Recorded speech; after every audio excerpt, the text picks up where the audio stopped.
Good evening, peeps. I'm Auriel Grace, and this is a spiritual show. And tonight we're going to be talking about floriography, flowers, and their virtues, because it's Mother's Day. And we all like to hear about flowers, their virtues on Mother's Day to figure out what our family are telling us through flowers, because they all have messages for us, right?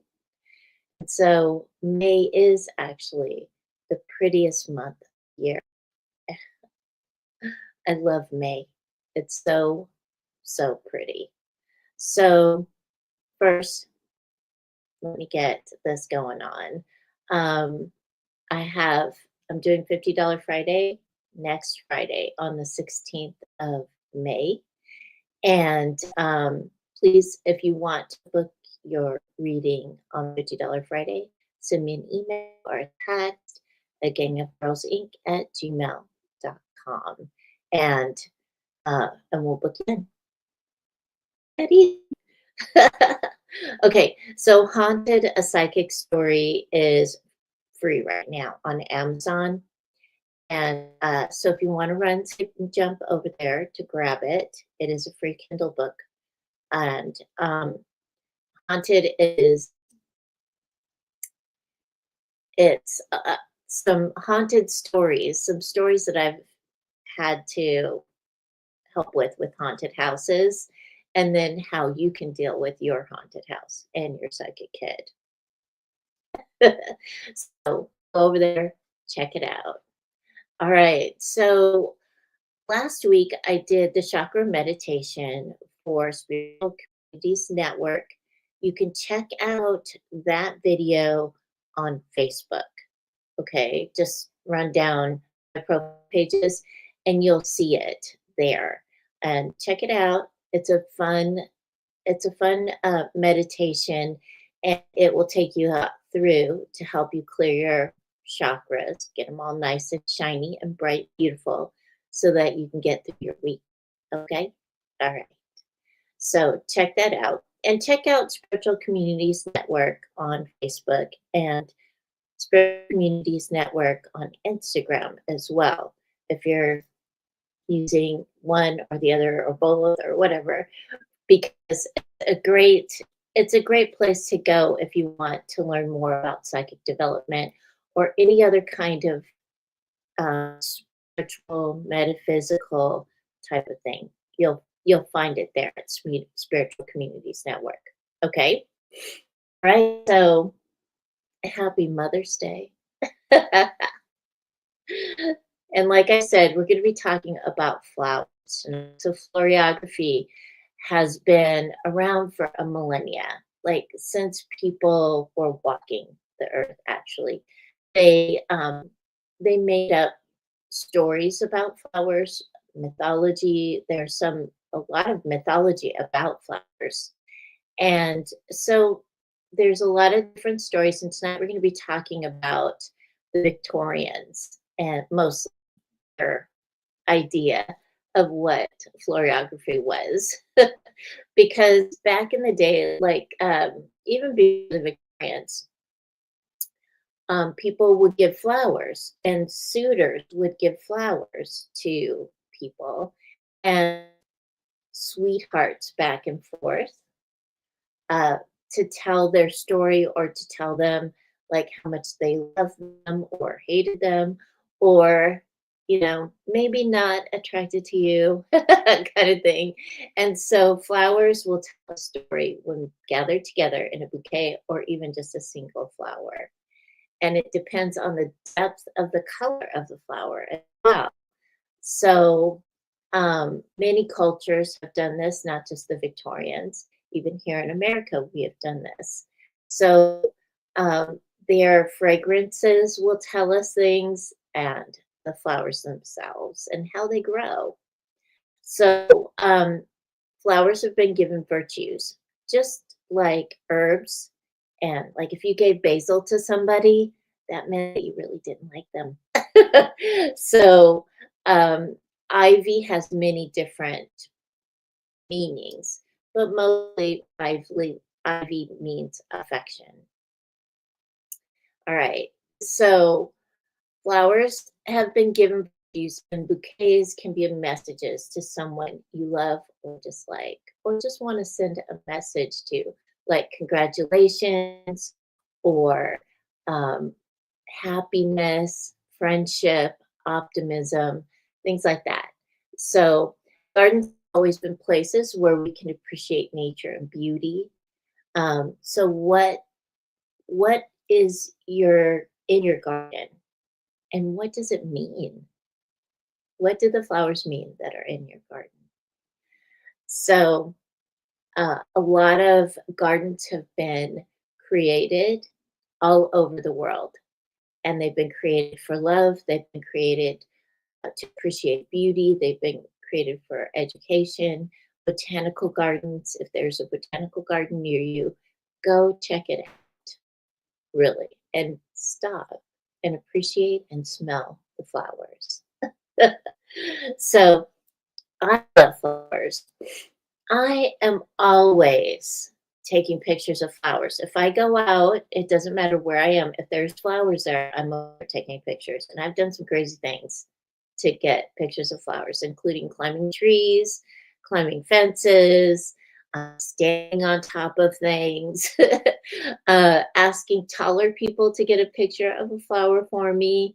So I've done a lot of crazy stuff to like be able to take pictures and capture those pictures so I can appreciate them, because I do look at them often to help like uplift me. All right. So when I heard about Floriography, I really was kind of like, wow, okay, so there actually is this. Hey, Penny. Yeah, botanical gardens the best. So I was excited about Floriography because I love history and I love flowers. So it goes together, right? And so this is my reference for tonight, this box. And it is a box of cards. We'll look at them in a second. But this is the box. I got it from Amazon. It's has beautiful paintings of flowers on it. So if you're interested, you can go to Amazon and it. Um, and I'm gonna pull some cards too. So while I'm talking, if you want to put your favorite flower in the comments, we'll see if we can find it in the Floriography box. So the first flower we're gonna talk about is the peonies, and that's what I call them. My friend used to grow peonies, and I loved them. They were so pretty. They were pale pink, and I always worried about them because we lived in the mountains, and she was always afraid they wouldn't bloom. But they did bloom every year, and every year she just like loved on them and made sure that they had everything they needed to grow. So this is a red peony. And this is one of the cards that you'll see in that Floriography box. But this is a red one. They're such beautiful flowers. And I just posted a peony, I think last week on Facebook that I took. Again, I was that peony the picture that I took. I actually had to get down on the ground and really get low to take that picture. People were like walking around me, what's this crazy lady doing? But I was taking a picture of it. So um, I did a psychic tip though, before we get into peonies. I did a psychic tip last week on irises. And so you can go check that out afterwards if you want to. And it tells a little bit about irises and how pretty they are. So if you want to check that one out, irises are my favorite because one of my favorites because they come in all different sizes and colors. So every color of the rainbow is an iris. And the messenger The messenger for the Greek gods was Iris. She would slide down her rainbow to give messages and then run up her rainbow to give messages. So it is a beautiful flower. But now we're going to talk about peonies. Okay, so peonies in Victorian times represented pure luck. So, and I think my friend Vicky would agree with me. Was always going, oh, I had a lucky year. My peonies bloomed. But they represent pure luck. So if you want to send a, a lucky thing to someone, send them a peony. All right. So peony's popularity is enduring. Over 1,000 years ago, the Tang dynasty celebrated peony as the king of flowers. China voted peonies as their national flower. So China, peonies are national flower, right? In Chinese medicine, peony roots are used to treat blood disorders. Their meaning is tied to good health as well as beauty and wealth. So that is a peony. So if you want to send somebody some positive energy, some good luck, send a peony. All right. So let me know, for those of you watching, because I see there's more of you watching, what is your favorite flower? Okay, so let me know in the comments. So the next one is tulips. I love tulips, right? Tulips are so awesome. Tulips have a long history too. Tulips have been growing people have grown tulips all over the world. And we grow them now, and they come in so many different colors. They come striped, they come frilled, they come plain colors, but they're always such these beautiful jewels that we see, right, growing. And they're like the first flowers to come up as well. And tulips, these are some pink tulips. They're really pretty, right? Yeah. I love tulips. I love seeing all the different colors. And so tulips represent perfect love. So this perfect love isn't just romantic love, it's perfect love. Like the love that you would have for your children, for your mom, for your cousin, for your brother, for a friend. So it is perfect love. All right. So during the 17th century, this is how I found out about tulips. I was doing research, 17th century, and I learned about this a couple of years ago. But during the 17th century, people went crazy about tulips. Oh my gosh, they went nutty. Like, so in Holland, 99 bulbs sold for the equivalent of 6 million pounds. The tulip was prized in Persia. Okay, so let's stop for a second. So they called it tulip mania, right? And people were buying tulip bulbs like stock because they were trying to like them better, make them bigger, make them striped, make them frilly. So they were doing all kinds of things with tulips. People were buying them like stock, and it was pretty interesting how it went. And the people all over Europe just loved tulips. So, and the tulip was prized in Persia way before this, and was the Ottoman Empire symbol during the 15th century. The name tulip is thought to stem from the Persian word turban. All right, so red tulips mean passion, Yellow tulips, hopeless love. Purple tulips, undying adoration. White tulips, forgiveness. Hey, Eve. Oh, good. Sunflowers. All right, cool. Yeah, look at that in just a second. All right. Hey, Michael Ann. All right, so if you all have, I know there are more of you watching, if you all have favorite flowers, put them in the comments, and when I get through, we're gonna see if we can find them and let you know about them. So again, these are tulips. This is a really beautiful picture of them. Perfect love. Thought these were great flowers for like Mother's Day, right?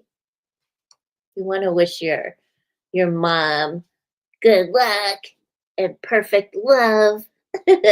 Oh, we're gonna get to roses. All right.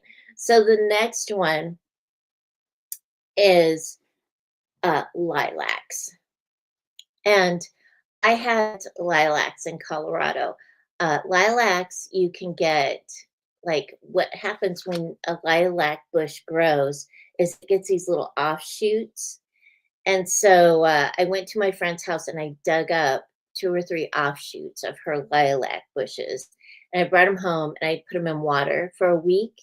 And then when it looked pretty good, when they looked like they were going to live, I put them in the ground. I didn't use fertilizer or anything like that.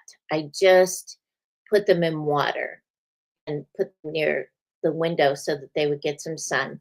And then I planted them. They were about that big when I planted them. When I left Colorado, they were about 3 feet tall. They were so pretty too. I love the smell of lilacs. Yeah, they're so gorgeous. So if you ever want a lilac bush and you have a friend that has a lilac, go and see if there's some offshoots. And if there are offshoots of the lilac bush, you can dig them up, take them home with you. And then just what I did, put them in water. I I don't know I don't know if you have to put them in water. I just did it because I felt like they needed some extra love before I put them in the ground. So, yeah. So we're gonna talk about lilacs because what do lilacs mean? Lilacs mean renewal. So these are pretty lilac flowers. And lilacs represent renewal. Lilacs remind us when we're standing at the crossroads to make decisions, right? To let go of the past so we can move forward. And that's what lilacs will do for you. And the smell of lilacs smell so good, right? Ugh, I love the smell of lilacs.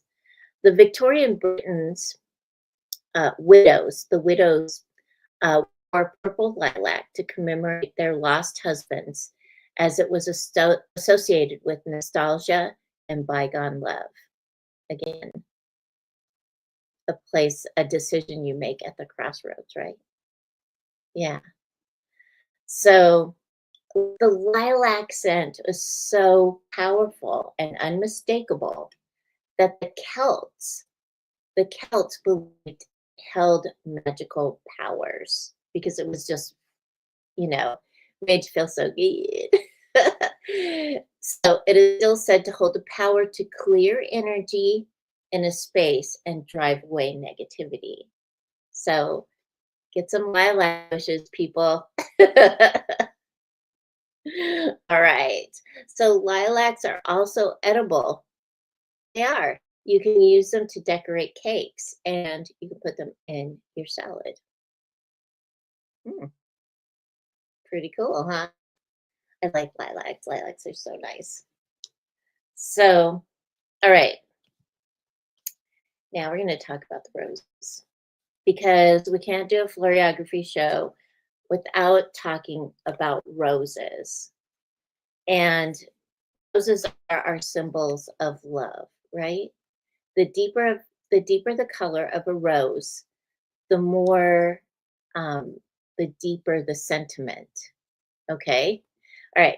So I know there's lots of different kinds of roses, and um, they're trying to hybrid some roses to make them different colors. There was this big thing about making blue roses for a long time.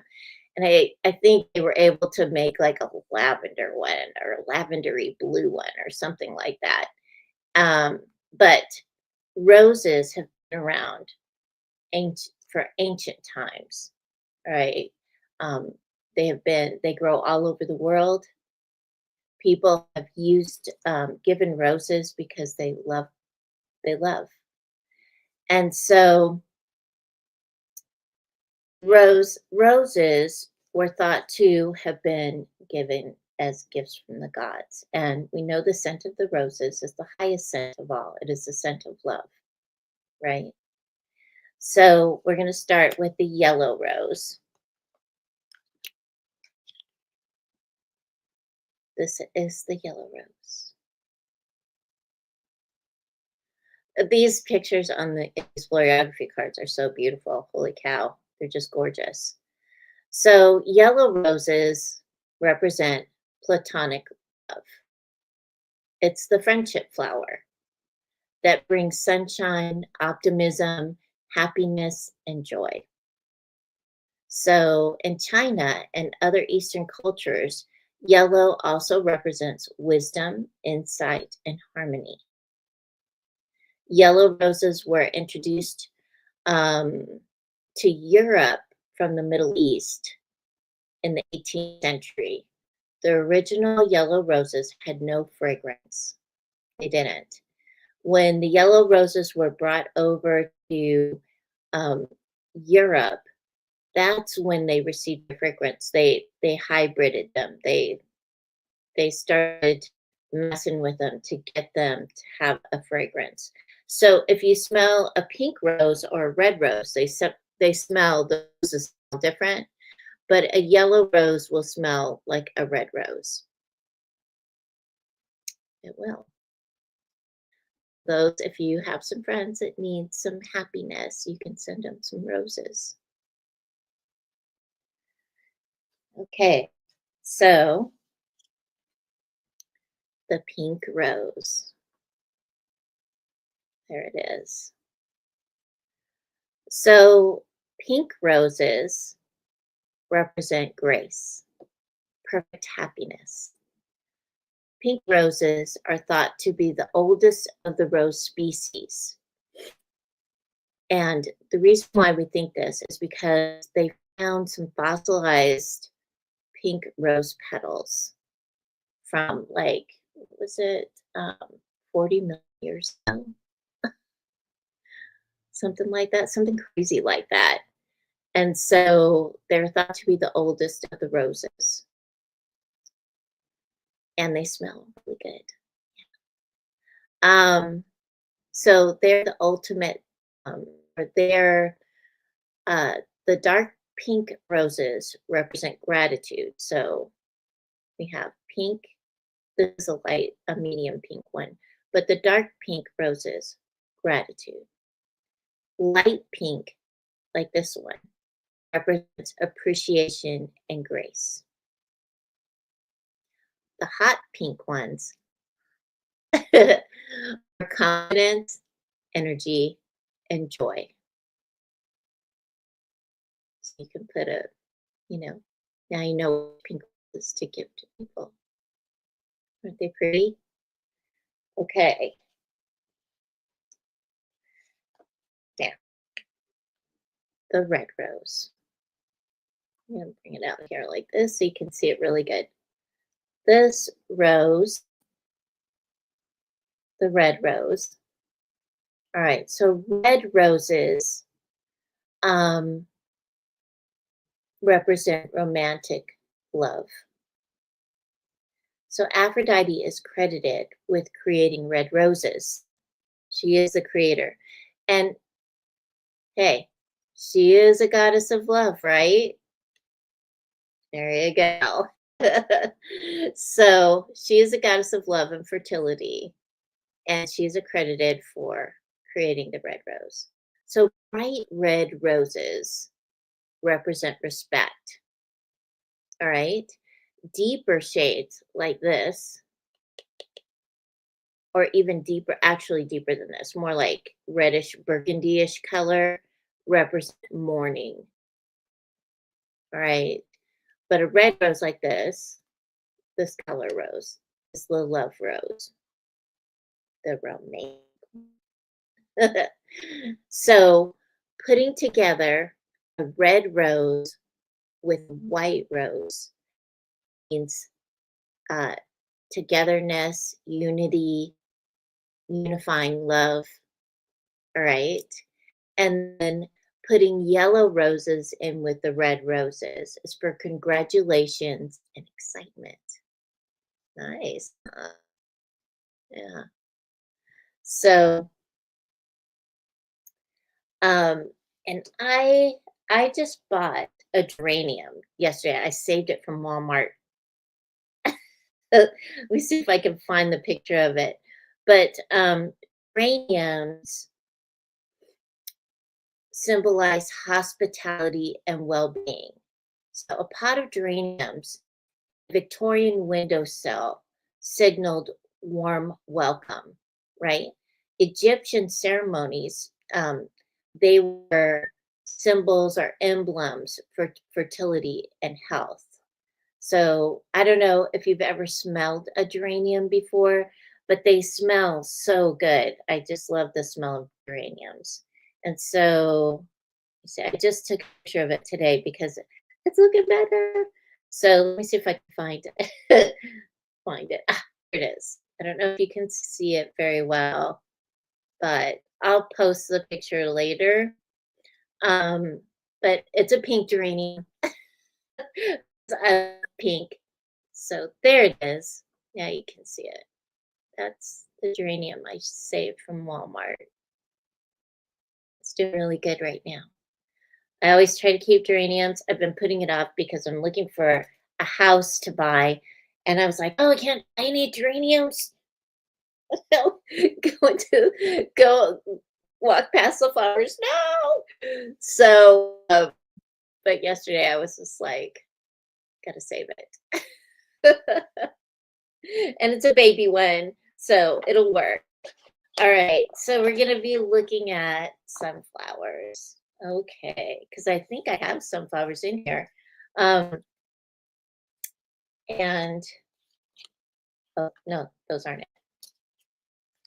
But when we look at our flowers, and this is something that you can do when you're considering flowers, think about how you feel when you see the flowers, right? How do you feel? How does it make you feel? All right, there's a sunflower. Okay, so sunflowers symbolize health, all right? That's what it says. So sunflowers are a symbol of strength and happiness. Their sturdy stems standing tall and their bright faces always seeking out the light.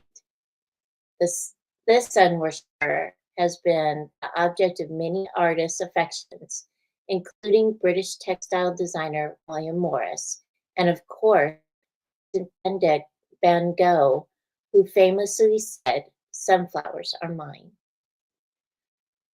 Hi, Bonnie. We peonies. Oh, you did?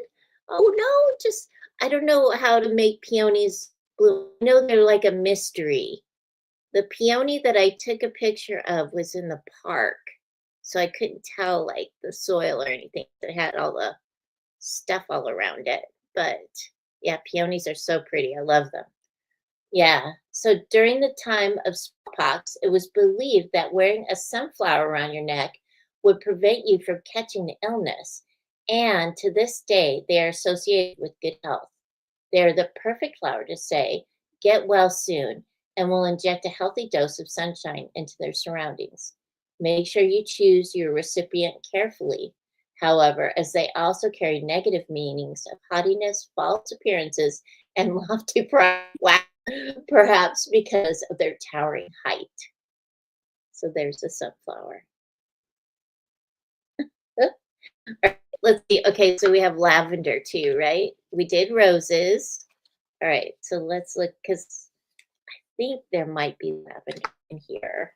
Um, this deck of cards is it's so awesome and so beautiful. So when I bought it, I was just like, oh my gosh, because I saw the pictures and I was like, wow. So but lavender, lavender is so good for keeping bugs away. It is. Having lavender oil and anointing like your pillows, your sheets, that will help you sleep. It helps to relax you. Lavender soap is so great for you, um, especially lavender soap that is handmade, as you're not getting all the goobly gok with it. So, um, lavender is great for so many things. Let me see, I can't find, there's no lavender in here. Oh my God, you guys. All right, we're gonna have to Google it. Let's see what Google has to say about lavender. Because I was looking up stuff today on Google. That's how I found out about geraniums.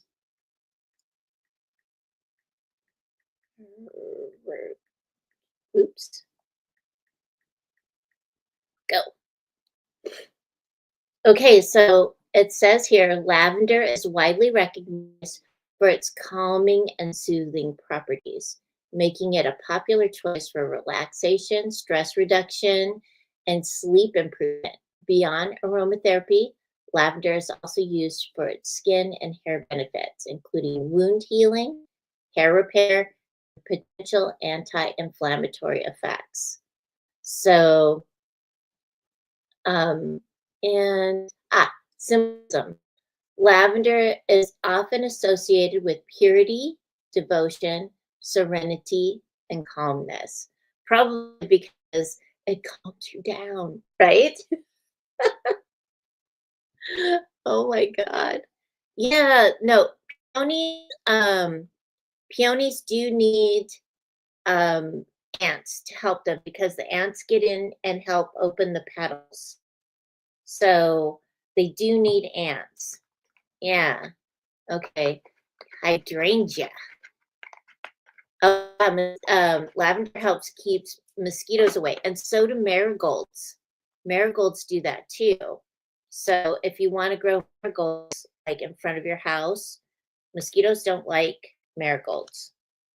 So hydrangeas. I know there's a hydrangea. Wait, here it is. Lavender. I missed it. There we go. There is lavender. All right. So we'll look up.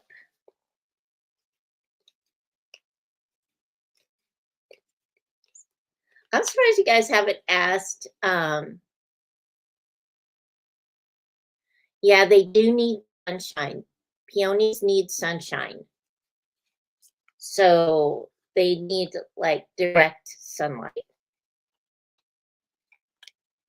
And next week, we're going to be talking about flowers again, but we're going to talk about flowering trees. So think about the flowering trees that you like.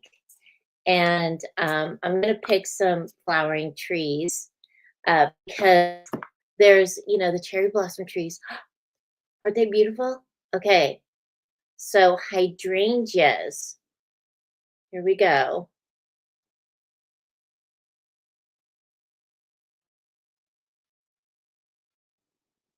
There we go. All right. So let me see if I can, because the writing on the back of these is really small. All right. So, um,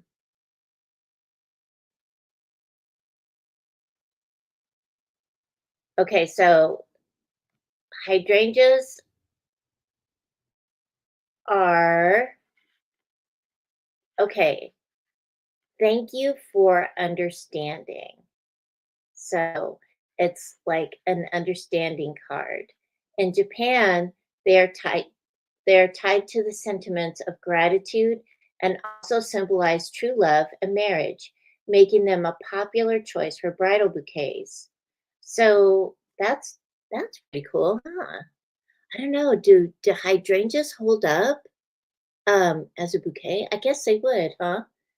A hydrangea's color is dependent on the pH level of the soil in which it grows. They take on a variety of colors, from delicate white and blush pink through to bold electric blue, lilac, and hot pink. The name hydrangea stems from the ancient Greek hydro, meaning water, and angos, meaning vessel, reflecting this flower's thirst for plenty of water. So yeah, they like lots of water. They like to be wet. And they also like good soil. So if you're going to grow hydrangeas, and if you grow them inside, make sure that you change their pots or you change their soil so that they get good soil, good drainage. Hydrangeas. All right. So I love hydrangeas too. Oh, rhododendrons. I don't know if there's any rhododendrons in here. Holy crow. Let's see. Because I have a fairy for you, and our last show this month is going to be about fairies. Because, knowing fairy gardens are really important. And so I feel like we need to pay attention to that because the fairies can assist your garden with making it better. So, nope, there are no rhododendrons in here, but I'll look it up. Let's see if I can spell it.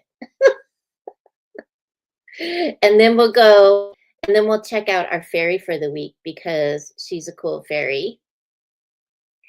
And I'll show you the card.